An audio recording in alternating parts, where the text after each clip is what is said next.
Nah, saudara, pada waktu Adam dan Hawa pertama kali jatuh ke dalam dosa, mereka akhirnya sadar bahwa mereka telanjang dan mereka merasa malu karenanya.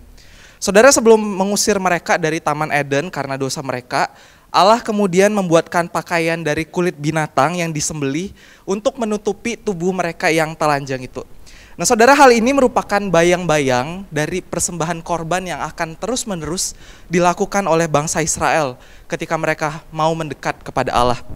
Saudara, tapi kita tahu bahwa hewan yang dipersembahkan ini tidak pernah memadai untuk menutupi, apalagi menebus dosa manusia. Saudara, sense of justice kita akan mengerti bahwa hukuman kekal yang seharusnya kita tanggung tidak akan sebanding jika digantikan hanya dengan kematian binatang. Saudara, maka dari katekismus yang kita baca sama-sama hari ini, kita bisa belajar dua hal. Yang pertama, saudara, kita harus digantikan juga oleh manusia agar penebusan itu jadi sebanding. Nah, tetapi manusia yang menebus kita itu tidak boleh berdosa sama seperti kita. Karena jika demikian, maka dia juga harus membuat penebusan bagi dirinya sendiri. Dan di sisi lain kita tahu bahwa semua manusia telah berdosa. Tidak ada satupun manusia yang tidak berdosa, saudara.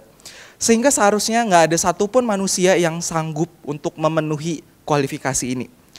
Maka yang kedua, kita belajar bahwa penebus kita juga harus adalah Allah sendiri. Saudara, hanya Allah yang begitu sempurna, tidak berdosa. Hanya Dia yang sanggup untuk memenuhi kualifikasi itu sebagai penebus kita. Nah, saudara, kita dapat menemukan hint ini bahkan dari sejak kitab Kejadian, dari sejak manusia jatuh ke dalam dosa. Saudara, Kejadian 3 ayat 15, Allah berkata, "Aku akan mengadakan permusuhan antara engkau, ular, dan perempuan ini, antara keturunanmu dan keturunannya. Keturunannya akan meremukkan kepalamu dan engkau akan meremukkan tumitnya." Saudara, keturunan perempuan yang dimaksud Allah menunjukkan sisi manusia dari penebus yang akan menyelamatkan kita. Sementara kualifikasinya untuk dapat meremukkan kepala ular yang menggambarkan kuasa si jahat, menunjukkan bahwa penebus ini juga adalah Allah itu sendiri. Hanya Allah yang dapat mengalahkan kuasa dari si jahat. Saudara, dan akhirnya melalui perjanjian baru, kita tahu bahwa kualifikasi penebus yang merupakan Allah dan manusia ini dapat kita temukan di dalam diri Tuhan kita. Saudara, Kristus adalah korban persembahan yang sempurna, sekali untuk selamanya. Dia telah menjadi penebusan bagi kita.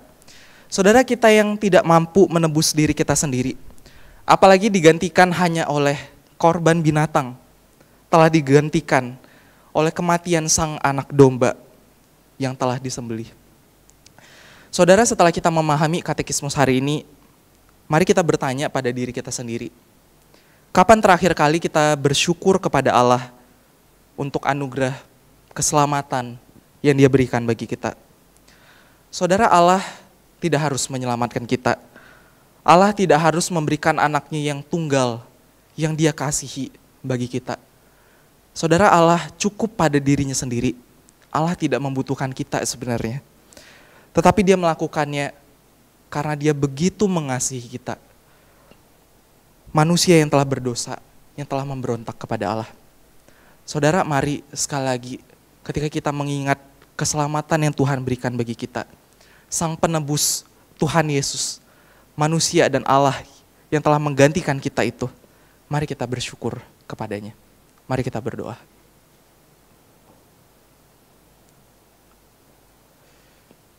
Ya Tuhan, ketika kami ingat bahwa kami tak mampu menyelamatkan diri kami sendiri, dan bahwa kami seharusnya menanggung hukuman kekal karena dosa kami.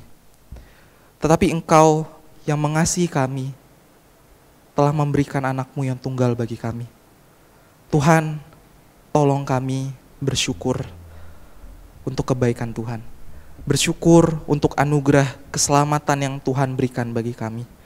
Bersyukur untuk Tuhan yang sudah mati menggantikan kami.